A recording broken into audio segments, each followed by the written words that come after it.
오늘 하나님께 저희 가운데 주시는 말씀은 사도행전 6장 1절에서 7절까지의 말씀입니다. 신약 195쪽에 있는 사도행전 6장 1절에서 7절까지의 말씀을 제가 받들어 읽겠습니다. 신약 195쪽에 있는 사도행전 6장 1절에서 7절까지의 말씀을 제가 받들어 읽겠습니다. 그때 제자가 더 많아졌는데 헬라파 유대인들이 자기의 과부들이 매일의 구제에 빠짐으로 히브리파 사람을 원망하니 열두 사도가 모든 제자를 불러 이르되 우리가 하나님의 말씀을 제쳐놓고 접대를 일삼는 것이 마땅하지 아니하니 형제들아 너희 가운데서 성령과 지혜가 충만하여 칭찬받는 사람 7을 택하라. 우리가 이 일을 그들에게 맡기고 우리는 오로지 기도하는 일과 말씀 사역에 힘쓰리라 하니 온 무리가 이 말에 기뻐하여 믿음과 성령이 충만한 사람 스데반과 또 빌립과 브로고로와 니가노르와 디몬과 바메나와 유대교에 입교했던 안디옥 사람 니골라를 택하여 사도들 앞에 세우니 사도들이 기도하고 그들에게 안수하니라. 하나님의 말씀이 점점 왕성하여 예루살렘에 있는 제자의 수가 더 심히 많아지고 허다한 제사장의 무리도 이 도에 복종하니라. 아멘. 하나님의 크신 사랑과 은혜가 하나님께 사랑하신 하늘의 교회와 또 주일 예배로 나온 성도님들 가운데 함께하기 소망합니다. 이 시간 잠시 앞뒤 좌우에 계신 분과 인사하겠습니다. 예수님의 이름으로 사랑하며 축복합니다 라고 인사하겠습니다. 예수님의 이름으로 사랑하며 축복합니다. 아멘. 주께서 우리 사랑하는 하늘의 교회 가운데 또 성도님들 가운데 함께하시고 은혜 더하시기를 기도합니다. 주께서 우리 교회로 부흥하게 할 줄로 믿습니다. 이번 주에 제가 금요일에 사역을 하고 저희 사모님하고 이제 노숙인 사역을 갔는데 거기 계신 분이 그러더라고요. 이제 저희가 25개 준비하다 30개 준비하는데 50명 정도 계셔가지고 그래가지고 저희가 부족해졌는데 제가 그랬어요. 오다가 서울시에서 우리를 고발할 수도 있다고 그랬는데 거기 노숙인 분이 그러더라고요. 이 노숙인 분도 신기한 게 한 명에 모이면 더 모인다고. 근데 그런 것 같습니다. 하나님이 우리 교회도 한 명 한 명 더 해주시고 또 은혜 허락하셔서 잘 감당할 수 있게 할 줄로 믿습니다. 예, 정말 감당 못할 정도의 은혜를 하나님이 주시는 것 같습니다. 이번 주에 시편 126편 5절과 6절을 많이 묵상했습니다. 잘 아시는 말씀이죠. 눈물을 흘리며 씨를 뿌리는 자는 기쁨으로 거두리로다. 울며 씨를 뿌리러 나가는 자는 반드시 기쁨으로 그 곡식단을 가지고 돌아오리로다. 한 주간 이 쉼터에서 기도하면서 이 말씀 붙들고 많이 생각하고 기도했습니다. 하나님, 저희 교회에 눈물 흘리며 씨를 뿌리는 모든 분들 기쁨으로 단을 가지고 돌아오고 정말 울며 씨를 뿌리는 분은 반드시 그 기쁨의 곡식단을 가지고 돌아오게 하여 주십시오라고 기도했습니다. 하나님이 그래서 마땅히 그렇게 돼야 되는 것들 있잖아요. 마땅히 그렇게 돼야 되는 것들. 고생하신 분들, 또 나라 민족을 위해서 수고하신 분들, 정말 그런 분들, 또 교회를 수고하신 분들, 가정을 수고하신 분들, 그런 분들 모두가 마땅하게 하나님의 은혜 받아 누릴 수 있었으면 좋겠습니다. 근데 참 어렵죠. 그렇지 않을 때가 있습니다. 이번 주에 제 친구가 한 명 왔는데 제 친구가 한 명 저를 찾아왔어요. 이제 그 친구가 사실 제가 그 친구 항상 기억이 나는데 왜 기억나냐면 제가 그 친구랑 영락교회 갔거든요. 이렇게 말하면 좀 그렇지만 그 친구랑 영락교회 갔는데 왜냐하면 제가 학부 때 그 친구가 이제 인천에서 제일 큰 대형교회에 나갔어요. 그래서 제가 그냥 궁금해서 이렇게 물어봤어요. 제가 되게 친한 친구예요. 기숙사에 같이 살면서 맨날 축구했던 친구인데 맨날 치킨 내기 축구했던 친구인데 그 친구한테 야 그 교회 좀 어떠냐 그랬더니 자기 교회 얘기를 하다가 갑자기 이러는 거예요. 뜬금없이 넌 근데 그런 교회랑 안 맞아 그러는 거예요. 그래가지고 제가 속으로 뭐야 그랬는데 순간 기분이 착 안 좋았는데 근데 하나님 성을 때 제가 사실 살짝 들었어요. 그 말에 내가 응답하겠다. 그 말에 내가 응답하겠다는 말씀을 딱 들었는데 그러고 나서 제가 영락교회 가서 많은 생각을 하는데 그 기억나는 장면 중에 하나가 그 친구예요. 근데 그 친구는 그걸 기억 못할 것 같아서 제가 얘기하진 않고 있는데 아무튼 그 친구가 왔어요. 그 친구가 와서 저한테 이런 얘기를 하더라고요. 그 친구 대단하네요. 제가 보면서 대단한 게 두 가지 점인데 하나는 20대 때랑 변한 게 없어요. 생김새가. 제가 그때 저희가 놀렸거든요. 막 이렇게 이런 말 하면 안 되는데 모 집사라고 놀렸거든요. 모 집사. 왜냐면 어릴 때부터 집사였어요. 이렇게 외모가. 근데 하나도 안 변했다. 그랬더니 얼굴이 똑같은 게 그 친구의 특징이고 동일해요 항상. 그래서 거기를 20년이 넘게 사용을 해요. 부목사 사역 20년 하는 건 존경합니다. 내가 그랬어요. 너 진짜 존경한다. 내가 어떻게 거기서 20년을 버텼냐. 왜냐면 제가 알잖아요. 그 교회 너무 좋은 교회니까. 너무 좋은 교회니까 목사가 좋은 교회 오래 있으면 안 되니까 제가 물어봤어요. 너가 그렇게 좋은 교회 20년이 있으면 어떡하냐. 그랬더니 그러더라고요. 쉽지 않다 그러더라고요. 그러면서 하는 말이 이렇게 그런 교회에서 목회자가 많으니까 목회자가 많잖아요. 그래서 그 얘기를 하시더라고요. 이제 그 친구들 나갈 때가 돼서 보니까 그래서 고민돼서 저를 제일 먼저 찾아왔대요. 왜냐하면 제가 개척하고 친했었으니까 요즘은 연락한지 언제인지 모르지만 바빠서. 근데 그 친구가 그러더라고요. 그렇게 교회 안에서 존경하고 자기가 잘한다는 분들이 잘 돼야 되는데 막 어떻게 보면 부목사 사역하다 사모님도 돌아가시고 목회지도 못 찾고 있는 걸 보는 경우도 있고, 그리고 저분은 왜 저러실까 하는 분들 가끔 있잖아요. 그런 분들은 또 너무나 잘 되는 걸 보면서 자기가 이제 담임을 나갈 때가 되니까 너무 어렵다는 거예요. 마음이. 기도하는 가운데 어떻게 해야 되나 그런 생각을 하고 고민한다고 하더라고요. 쉽지 않죠. 저도 이번 주에 그 생각을 하고 그러면 제가 묵상한 말씀이 있기 때문에 기도했습니다. 하나님, 우리 하늘의 교회 가운데는 우리 성도들 가운데는 정말로 눈물 흘리며 씨를 뿌리는 자들이 기쁨으로 단을 거두고 울며 씨를 뿌리는 자는 정령의 기쁨으로 단을 거두는 마땅한 그 역사, 당연한 그 일이 이루어졌으면 좋겠습니다. 라고 기도했습니다. 그러니까 우리는 하나님의 사랑을 기대하죠. 우리가 사랑과 함께 하나님의 공의와 정의, 하나님의 갚으심을 항상 소망하고 기대합니다. 기독교는 참 어렵죠. 하나님의 사랑과 함께 공의와 정의를 기대하는 사람들입니다. 그래서 우리는 요한계시록 6장 9절 말씀처럼 그 하나님께 간구하는 심령이 있습니다. 요한계시록 6장 9절에 보면 이런 구절이 있습니다. 다섯째 인을 떼실 때에 내가 보니 하나님의 말씀과 그들이 가진 증거로 말미암아 죽임을 당한 영혼들이 제단 아래에 있어 큰 소리로 불러 이르되 거룩하고 참되신 대주제요 땅에 거하는 자들을 심판하여 우리 피를 갚아주지 아니하시기를 어느 때까지 하시라 하나이까 하니 각각 그들에게 흰 두루마리를 주시며 이르시되 아직 잠시 동안 쉬되 그들이 동무 종들과 형제들도 자기처럼 죽임을 당하여 그 수가 차기까지 하라 하시더라. 아멘.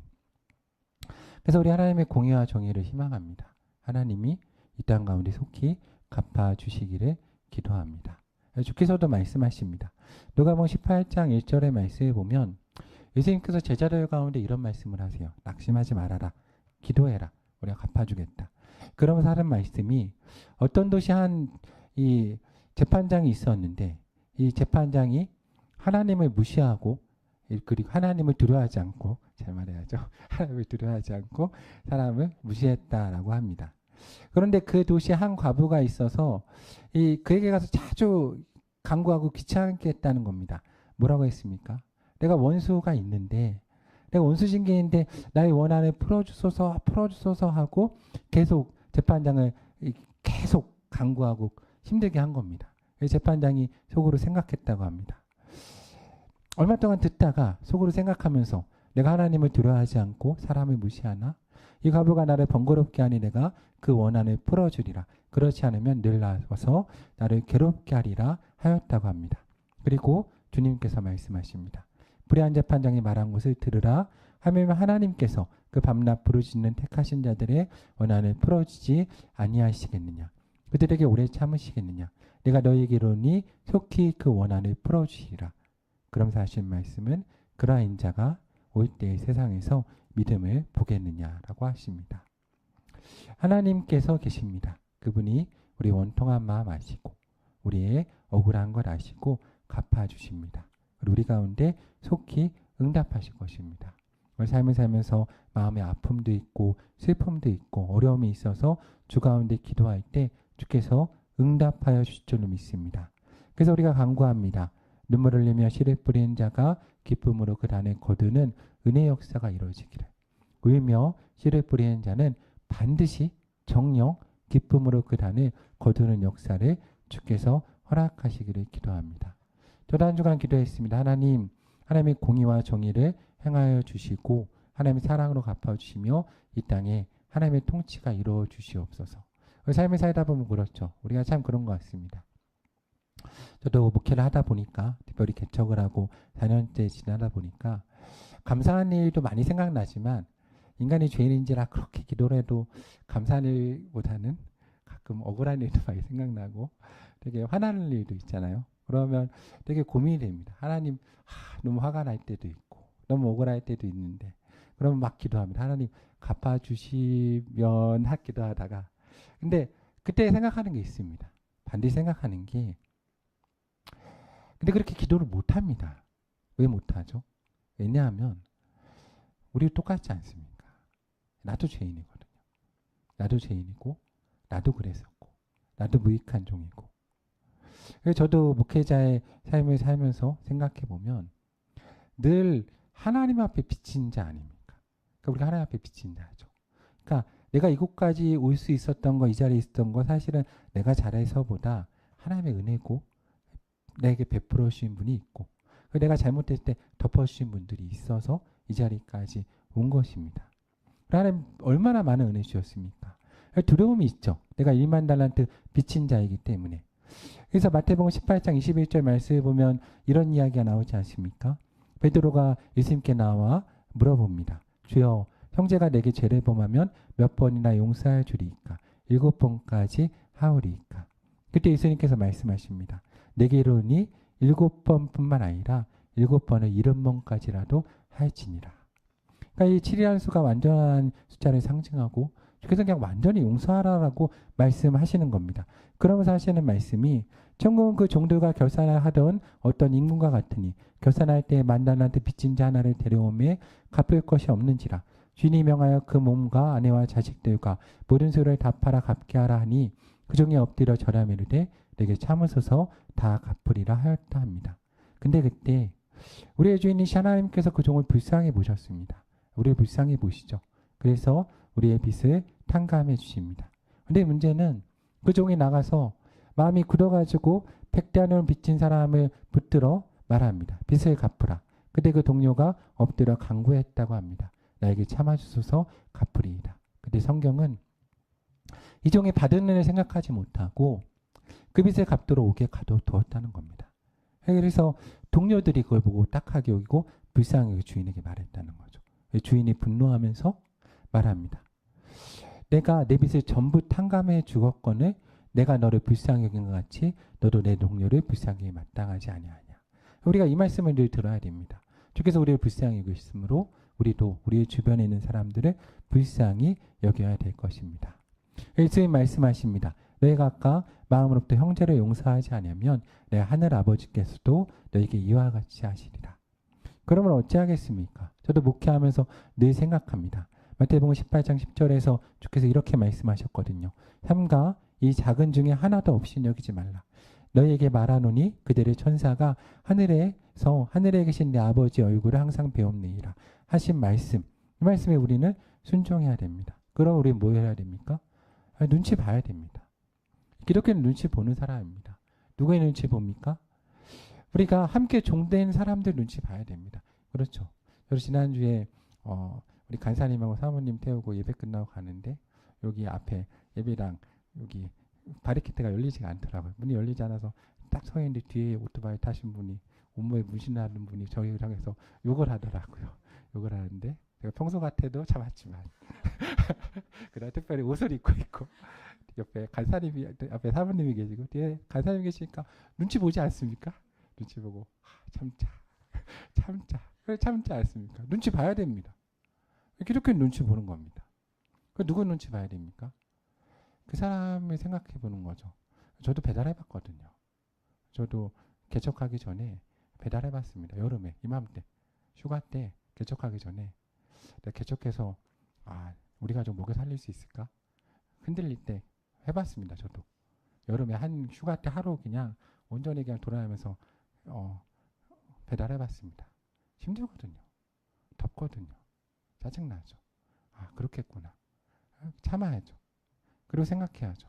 그들의 천사가 하나님을 배웠는데 우리는 천사들 눈치도 봐야 되고 하나님 눈치도 봐야 되고 눈치 볼 게 너무 많죠. 근데 눈치 봐야 됩니다. 이게 기독교인이거든요. 그리고 문제는 우리가 섬기는 주님, 우리가 주인이라 부르는 그분이 어떤 분이십니까? 예수님도 묵상할 때 그러지 않습니까? 예수님 그 십자가에서 누가복음 23장 34절에 보면 십자가에서 못 박히시면서 밑에 병정들이 자기의 옷을 나누는데 거기서도 뭐라 그러십니까? 예수께서 이르시되 아버지 저들을 사하여 주시옵소서 자기들이 하는 것을 알지 못함이니이다.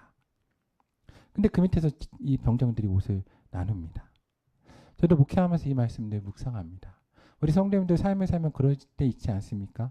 우리 가족에서도 배우자, 부모, 형제 혹은 내가 만나는 친한 사람들, 직장에서도 내가 십자가에 못 박힌 것 같은 그 고통 가운데 있는데 사람들은 내 고통 생각하지도 않고 내 옷을 나누는 일에만 몰두하고 그거 가지고 다투는 거 보는 상황 있지 않습니까? 그때 우리 가운데 분노가 일어나지 않습니까? 내가 어떻게 살았는데, 내가 어떻게 참았는데, 내가 어떻게 사랑했는데. 근데 그래도 우리가 기도하는 것은 우리의 주인이신 예수님께서 모범을 보이셨으므로 우리 그대로 따라가는 겁니다. 그래서 우리는 그렇게 기도할 수밖에 없죠. 스데반과 같이 기도할 수밖에 없습니다. 사도행전 7장 59절에 60절 말씀을 보면 사람들이 복음 전한 스데반을 돌로 칠 때 스데반이 기도하지 않습니까? 주 예수여 내 영혼을 받으시옵소서. 그리고 무릎을 꿇고 크게 불러 이르되 주의 의제를 그들에게 돌리지 마옵소서. 이 말을 하고 잤다라고 성경은 기록합니다.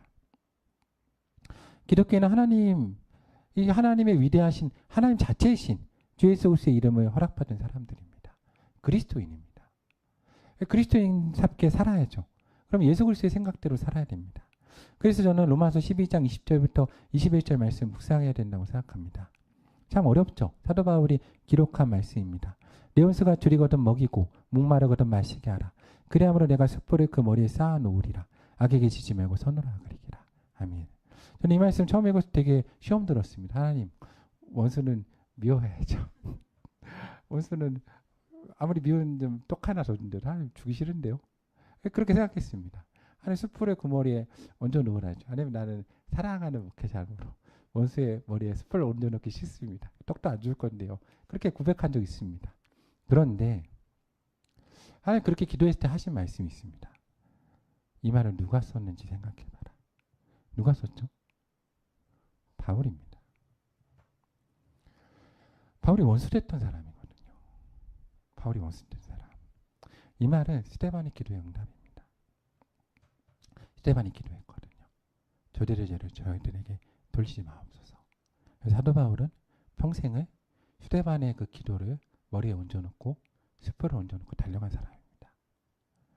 스데반을 돌로 쳐 죽일 때 그 옆에 서 있던 바울, 그를 위해서 기도한 혜택을 받은 사람이거든요. 사도 바울은 이 말씀을 듣고 그렇게 은혜 받은 사람의 삶이 어떤지 우리에게 알려주는 것입니다. 세상에서는 최고의 복수가 잘 사는 거라고 그러죠. 기독교는 복수가 없습니다. 근데 기독교는 하나님이 통치하십니다. 이걸 믿어야죠.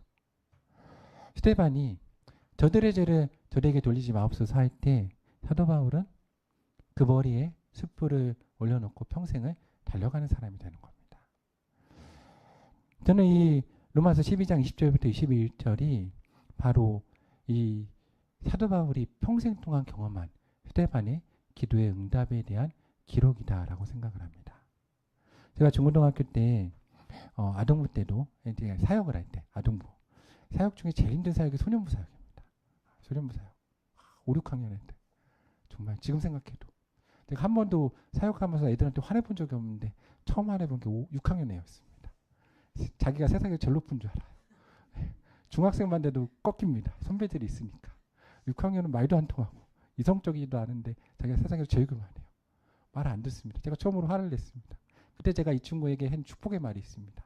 제발 주여 저 아이가 목회자가 돼서 나중에 나와 똑같은 아이들 부흥하는 게 꼭 가가지고 그런 똑같은 애 100명을 만나게 하십시오. 라고 기도하면 너 아멘해. 아멘해. 그래서 그 친구 아멘했는데 나중에 목회자 했는지 모르겠습니다. 그렇게 기도했습니다. 물론 저는 그때 이런 말씀으로 기도하지 않았지만 돌아보니 제가 숯불을 거머리에 얹어놨더라고요. 그래가지고 평생 달려가는 겁니다. 그럴 수밖에 없죠. 한국 초대교회에 되게 유명한 일화가 있습니다. 김익도 목사님이란 평양의 깡패로 되게 유명했던 목사님이 있습니다. 세상에서 정말 깡패로 악몽 높았습니다.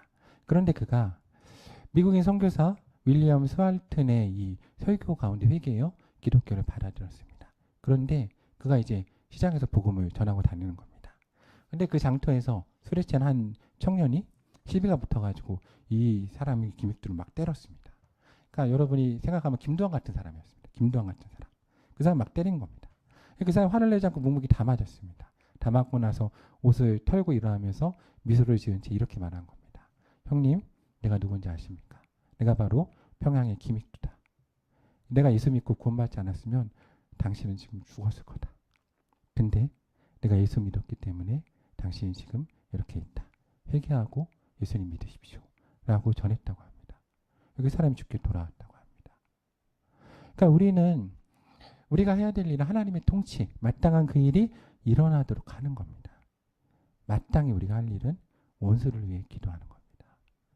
그를 축복하고 주께서 그 가운데 함께 하시도록. 예수님께서는 자신을 박했던 자들을 위해 기도하셨죠. 십자가에서 기도하셨습니다. 그 기도가 스데반에게 연결돼서 스데반이 기도했고 사도 바울이 그것을 이어받아 기도했고 그 기도가 이어져서 우리나라에 와서 회개의 역사가 일어난 것입니다. 우리는 마땅히 그 일 가운데 부름받은 자들입니다. 저는 우리가 이 마땅히 할 일을 하나님의 통치를 가져가기 위해서 두 가지 일을 생각해야 된다고 생각합니다.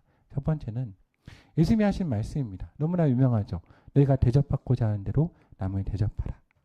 그리고 원수까지 사랑하라 라고 말씀하십니다. 마태복음 7장 12절 말씀입니다. 그러므로 무엇이든지 남에게 대접을 받고자 하는 대로 너희도 남을 대접하라. 이것이 율법이요 선지자니라. 마태복음 5장 43절 45절에 주께서 이렇게 말씀하십니다. 또 내 이웃을 사랑하고 내 원수를 미워하라 하였다는 것을 너희가 들었으나 나는 너희에게 이르노니 너희 원수를 사랑하며 너희를 박해하는 자를 위하여 기도하라. 이같이 한즉 하늘에 계신 너희 아버지의 아들이 되리니 이는 하나님이 그 해를 악인과 선인에게 비추시며 비를 위로운 자와 불의한 자에게 내려주심이라. 아멘. 우리는 주님의 말씀에 순종해야 될 것입니다. 주께서 이 일을 우리 가운데 행하실 겁니다. 근데 이 일 못했었습니다. 구약은 안 됐거든요. 항상 말씀하지만 구약은 우리의 실패의 역사입니다. 근데 신약은 예수님이 오셔서 그 예수님이 우리 죄를 위해 십자가에 달려 죽으시고 우리 가운데 성령 허락하심으로 우리가 할 수 있는 시대입니다. 사도행전 1장 8절 말씀처럼 오직 성령이 임하시면 주의 권능 가운데 우리가 불가능한 이 일을 하게 될 줄로 믿습니다. 그러므로 우리가 성령의 충만을 받아서 하나님의 능력 가운데 정말로 우리가 대접받고자 하는 대로 남을 대접하고 원수까지 사랑하여서 하나님이 우리가 소망했던 그 소망을 우리 중심에서 이루어지는 것을 경험하는 역사를 교회 성도들이 하셨으면 좋겠습니다. 저도 하늘의 교회를 하면서 하반기 때 또 부흥회를 준비하고 나누려고 하지만 정말로 저도 4년 동안 정말 나누기 어려운 얘기들도 있는데 경험한 건 내가 대접받고자 하는 대접했을 때 하나님이 정말 얼마나 크게 놀랍게 역사하시는지 갚아주시는지 상상 못한 것을 부어주시는지 여러분 그걸 한번 경험을 하면 우리가 거기서 나올 수가 없습니다. 하나님이 계심을 알게 두려움을 알게 저는 우리 교회 성도들이 그 은혜 가운데 들어갔으면 좋겠습니다. 주님이 계십니다. 그분 전능하십니다. 이 땅을 통치하십니다. 우리가 하나님의 뜻이 하늘에 이루어진 것처럼 땅에서 이루어진 삶을 살기 시작을 하면 하나님의 역사가 이 땅 가운데 일어나기 시작을 하는 겁니다. 하늘문이 열리고. 저는 그 은혜 가운데 우리 교회와 성도가 들어갔으면 좋겠습니다. 그런데 그런 일은 작은 일을 시작합니다. 그러니까 오늘 이 말씀에 우리가 나눈 사도행전 6장이 되게 중요한 것은 로마서의 말씀이 나왔던 것. 내 원수를 먹이란 말씀이 출발점은 사실은 사도행전 6장입니다. 사도행전 6장을 보면 이렇게 기록되어 있습니다. 저희가 잘 알듯이 이 작은 교회가 있었습니다. 시작되는 교회, 초대교회였죠. 교회가 시작을 하는데 교회가 부흥을 하다 보니까 이렇습니다. 저희 교회도 부흥하면 그럴 수 있는데 원래 있었던 사람이 있고 밖에서 들어온 사람이 있는 겁니다. 그러니까 여기도 그랬습니다. 히브리파 유대인들이 있었고 디아스포라 헬라파 유대인들이 들어왔습니다. 근데 이들이 함께 사는데 사람이 많다 보니까 매일 이제 구제하고 나눠주는 음식을 나눠주는데 이 가난하고 약한 과부들에게 나눠줬습니다. 그런데 어떻게 됩니까? 여러분 항상 나눠주면 너무나 신기하게 너무나 항상 그 법칙은 변하지도 않게 항상 힘 있는 쪽은 항상 소외되지 않고 힘 없는 쪽이 항상 소외되는 겁니다. 초대교회조차도 헬라파 유대인들의 그 과부들이 구제 명단에서 빠져 있는 겁니다. 시험이 되죠. 원망을 하는 겁니다. 그래서 사도들이 모였습니다. 그리고 말을 시작합니다. 너무 상식적인 것. 제가 오늘 중고등부 때 그런 얘기 했거든요. 나는 성령님이 너무 좋다. 왜? 성령님은 상식적이시니까. 너무 당연한 일을 하시니까. 너무 당연한 걸 얘기합니다. 사도들이 뭐라 그럽니까? 우리가 마땅히 기도하고 말씀 전하는 걸 제쳐두고. 너무 당연한 건 기도하고 말씀 전하는 거니까. 이거 사도들이 우리가 할 거니까 너희 가운데 이런 일을 할 사람을 택해라. 그래서 집사를 택합니다. 이곱 집사 택합니다.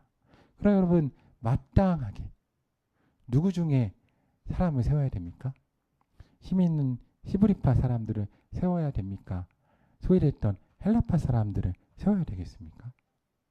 당연히 교회는 마땅히 힘없는 헬라파 유대인들을 세웁니다. 일곱 지사의 모든 이름을 보면 전부 다 헬라식 이름입니다. 그리고 이방인도 있습니다. 회개하고 돌아온 사람. 그들 가운데 은혜를 베푸는 겁니다. 이게 마땅히 해야 될 일이니까. 그래 그들 가운데 한 명이 누굽니까? 스데반인 겁니다. 그 스데반이 마땅히 은혜를 받아서 본인도 마땅히 할 일을 하는 겁니다. 무엇입니까? 박해받지만 원수를 위해 기도하는 겁니다. 그 주님께서 마땅히 공의와 정의를 행하십니다. 그래서 그 기도에 응답하셔서 사도 바울의 머리에 숯불을 얹으시고 그 숯불로 그를 벌하시는 것이 아니라 하나님께서 정말로 놀랍습니다. 그로 평생 동안 그 숯불의 뜨거움을 감당하며 복음을 땅끝까지 전하는 자로 세워주십니다. 하나님의 놀라운 역사입니다. 저는 그러한 역사가 우리 교회 가운데 이루어지길 소망합니다.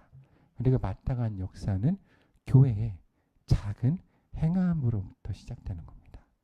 가난하고 약한 사람들, 회된 사람들 먼저 기억하고 그들을 먼저 세워줄 때, 그들을 존중해 줄 때 그들 가운데 하나님의 역사가 일어나는 겁니다. 그건 교회가 마땅히 행할 일입니다. 저는 우리 하늘의 교회가 하나님의 일들이 마땅히 이루어지는 교회가 되기 원합니다. 눈물 흘리며 나아가는 자, 울며 나아가는 자들이 마땅히 기쁨으로 그 단을 거두고 하나님 가운데 높임받는 역사가 일어나기를. 우리가 원수를 놓고 기도했을 때 세상의 복수가 아니라 그들이 사도 바울과 같은 자가 되어서 평생 동안 성령의 뜨거운 불을 받아 그 불을 가지고 정말로 거룩하고 정결하게 살도록 노력하면서 땅까지 복음을 전하는 주의 종으로 변하는 그 역사를 주께서 행하시기를 기도합니다. 우리 성도님들이 삶에서 하나님의 말씀을 마땅히 살아가며 우리가 대접받고자 하는 대로 작은 일 아닙니까? 그렇게 남을 대접하고 그냥 하나님이 나를 사랑하고 용서하셨으므로 우리도 남을 사랑하고 용서할 때 그것이 정말로 작은 눈덩이가 시작되면 작지만 산에서 막 굴러가면 커지듯이 믿음과 복음의 결실도 우리가 작게 시작하지만 거기 굴러가서 정말로 교회를 세운 신약을 대부분 기록한 사도 바울 같은 위대한 인물을 세우는 역사가 우리 교회 가운데 일어나기를 사랑하는 주님의 이름으로 간구합니다.